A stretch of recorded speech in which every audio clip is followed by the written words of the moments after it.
दोस्तों इस वीडियो में ब्लड रिलेशन की ऐसी ट्रिक लेकर के आया हूं कि कितना भी टफ क्वेश्चन हो, कितना भी उलझाऊ क्वेश्चन क्यों ना हो, आप सेकंडों में उसको निपटा सकते हैं। कैसे दोस्तों?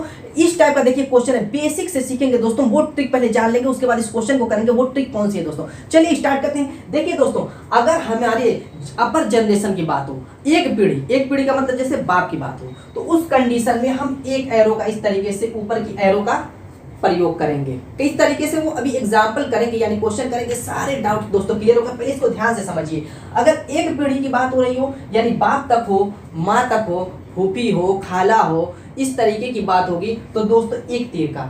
अगर दो जनरेशन अपर की बात हो रही हो, जैसे दादा की बात आ जाए, तो यहाँ पर दो एरो लगा देंगे, ऊपर की तरफ दिखानी चाहिए। अपर जनरेशन है तो ऊपर की तरफ। आपकी जनरेशन यानी सेम जनरेशन की बात होगी तो ऐसे पट तीर का इस्तेमाल करेंगे इस तरीके से, ठीक है। अब यहाँ पर दोनों तरफ भी लगा सकते हैं इस तरीके से, तब भी कोई दिक्कत नहीं होगी, ठीक।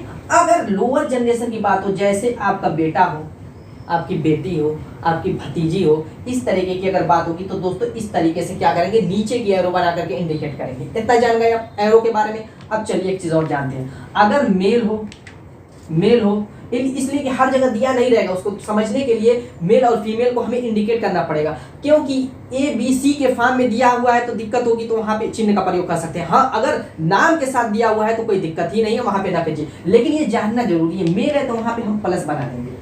अगर आपका फीमेल है दोस्तों, तो क्या करेंगे, वहां पे हम माइनस चिन्ह दे देंगे। क्लियर है? प्लस और माइनस का प्रयोग करेंगे। अगर पति पत्नी की बात हो रही हो तो उसके लिए हम क्या करेंगे, प्लस चिन्ह बना करके इस तरीके से लंबा घेरा बना लेंगे दोनों के रूप में, ताकि समझ में आए कि इनमें रिलेशन क्या है, पति पत्नी का है। तो इतनी चीजें अगर आप जान गए दोस्तों, तो इस क्वेश्चन को मात्र घड़ी देख करके 5 सेकंड से कम में निपटाएंगे। चलिए स्टार्ट करते हैं क्वेश्चन। दोस्तों क्वेश्चन क्या कह रहा है कि यदि ए और बी भाई हैं, क्या कह रहा है, क्वेश्चन को पढ़ते जाइए और बनाते जाइए। कह रहा है कि ए और बी भाई हैं, यानी सेम जनरेशन की बात हो रही है, तो इस तरीके से तीर बना देंगे।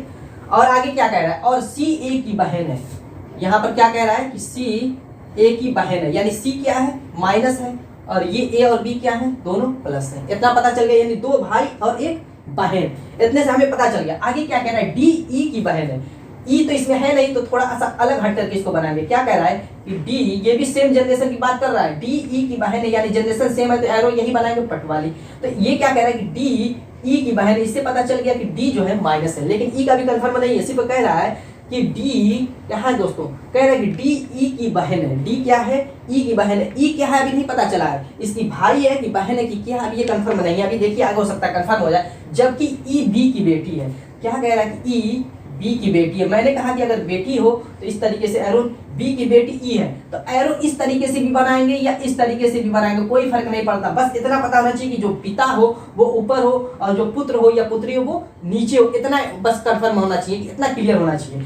तो यहाँ पर एरो का, ये एरो का निशान ऊपर बनाए चाहे नीचे बनाए, उससे कोई फर्क नहीं पड़ेगा। ये याद रहे कि पिता जो ऊपर होना चाहिए, बेटी, पुत्री, पुत्र, भतीजा जो भी हो वो नीचे होना चाहिए, यानी कि नीचे जनरेशन वाला हमेशा हम नीचे रख के चलेंगे। अब यहाँ से ये पता चल गया कि बी की बेटी ई है, तो ये भी क्या है, निगेटिव है। आगे क्वेश्चन क्या कह रहा है कि डी का चाचा कौन है। एकदम क्लियर है दोस्तों। यहाँ पर देखिए ये दोनों बहन है, ये दोनों क्या है दोस्तों, क्या कह रहा है, ई डी ई की बहन है, ये दोनों बहन है, ये दोनों, इसका मतलब बी की बेटी है। और बी का सिर्फ एक ही भाई है, बी का सिर्फ एक ही भाई है और एक बहन है। तो दोस्तों चाचा कौन बनेगा, ए ही बनेगा। ये तो बनेगी नहीं, ये तो बनेगी नहीं दोस्तों, क्योंकि ये लेडीज है, जेंट्स ही चाचा बनते हैं। तो ऑप्शन कौन सा, ए ही है। ए के अलावा तो कोई ऑप्शन ही नहीं है, तो option C is the right answer. दोस्तों देखिए इस तरीके से अगर इतनी चीजें जानते हैं तो कितना भी घुमावदार क्वेश्चन होगा वो भी कर लेते हैं दोस्तों। 2-3 क्वेश्चन करेंगे, सारे के सारे डाउट आपके क्लियर हो जाएंगे। अगर वीडियो पसंद आ रहे तो लाइक कीजिए। चलिए नेक्स्ट क्वेश्चन दोस्तों, नेक्स्ट क्वेश्चन देखिए। पहला क्वेश्चन हमारा एबीसी के फॉर्म में था। ये क्वेश्चन नाम दे दिया, यानी कि इसमें एबीसी का फॉर्म नहीं है, डायरेक्ट ही नाम दे करके पूछ रहा है। कैसा क्या क्वेश्चन है पहले वो देख लीजिए। संदीप का एक भाई है।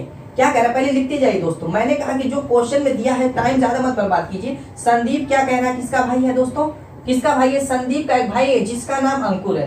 क्या कह रहा है कि संदीप का एक भाई है जिसका नाम अंकुर है। इस तरीके से बनेगा। मैंने कहा कि सेम जनरेशन को इस तरीके से इंडिकेट करेंगे। तीर पट होनी चाहिए दोस्तों। ये आपके सामने की एरो का जो हेड है उससे कोई फर्क नहीं पड़ता, दे चाहे ना दे, ठीक है, क्लियर है। चलिए अब क्या कह रहा है कि संदीप किशन का बेटा है। संदीप क्या कह रहा है कि किशन का बेटा, यानी कि ये किशन है और ये संदीप क्या है, बेटा है किशन का। संदीप क्या है दोस्तों, किशन का बेटा है। हमेशा मैंने कहा कि हेड पर मत ध्यान दीजिए, बस क्या हो, पिता हो जो वो ऊपर होने चाहिए, बेटा क्या हो, नीचे हो। इतना क्लियर हो। आगे क्या कह रहा है कि बलजौर किशन के पिता हैं, यानी किशन का भी कोई बाप है, उसका नाम क्या है दोस्तों, बलजौर है। बलजौर है। तो अब ये बताइए, जब किशन संदीप के पिता हैं तो अंकुर के भी पिता होंगे, यानी कि बलजौर क्या होगा। देखिए 2 जनरेशन की बात हो रही है, तो ये आपका दादा हो गया। मैं अभी बता चुका हूँ, एक पीढ़ी दूसरी पीढ़ी का मतलब ये अब दादा बन गया, यानी कि संदीप पोता है, तो ये भी अंकुर भी तो पोता ही होगा, कुछ होगा नहीं। यानी यहाँ से अगर हम रिलेशन निकालते हैं तो ये क्या होगा दोस्तों, इसका भी पोता होगा।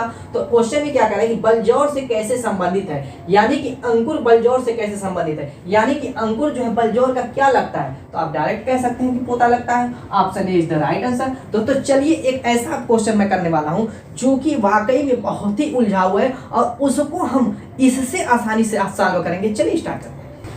तो दोस्तों देखिए, आप लोगों के सामने जो लास्ट क्वेश्चन मैं लेकर के आया हूँ, इतना लंबा चौड़ा, जिसको देख करके शायद आपको भी डर लग रहा होगा कि इतना लंबा चौड़ा क्वेश्चन तो बहुत ही टाइम लग जाएगी। दोस्तों गारंटी के साथ इस क्वेश्चन को पढ़ने में जितनी टाइम लगेगी उससे कहीं कम क्या होगी, इसको सॉल्व करने में टाइम। और ये CSL 2017 का पूछा हुआ दोस्तों क्वेश्चन है, और ये एग्जाम में बैठे हुए मैं कहता हूँ कि 90% लड़कों ने इस क्वेश्चन को छोड़ा होगा, क्योंकि इतना लंबा है कि देख करके वो डर गए होंगे कि हो सकता है कि ये दिक्कत खड़ी करते, मतलब टाइम बचाना है सबको।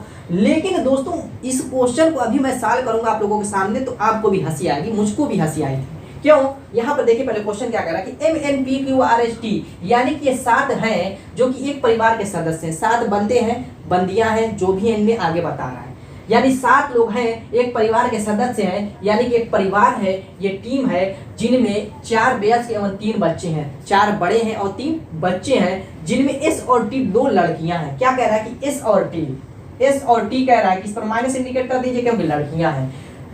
M एवं Q भाई हैं। क्या कह रहा है कि M और Q क्या कह रहा है कि भाई है, यानी दोनों क्या होंगे, मेल होंगे, तो इस पर प्लस चिन्ह बना दीजिए। आगे क्या कह रहा है कि R एक इंजीनियर है जिसके दोनों भाइयों में से एक की शादी हुई है। R क्या कह रहा है कि एक इंजीनियर है।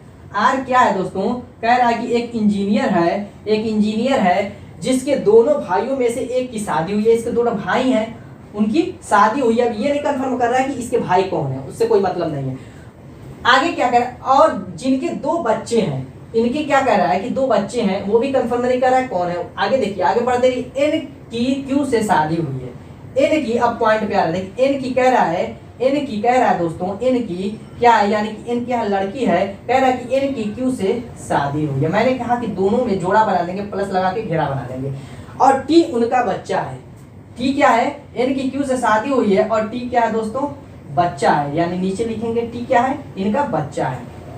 तो अब यहाँ से कुछ ये भी रिलेशन निकाल सकते हैं दोस्तों, ए सही है, लेकिन इस सब कोई मतलब नहीं है दोस्तों। देखिए आगे का पॉइंट पूछ के बताएं Q कौन है, बताएं Q कौन है, Q कौन है दोस्तों। ऑप्शन देखिए, बस इधर मत देखिए, ऑप्शन देखिए क्या कर रहा है, यहाँ से नहीं निकाला मैं। T का पिता है, S का पिता है, R की पुत्री, M का पुत्र है।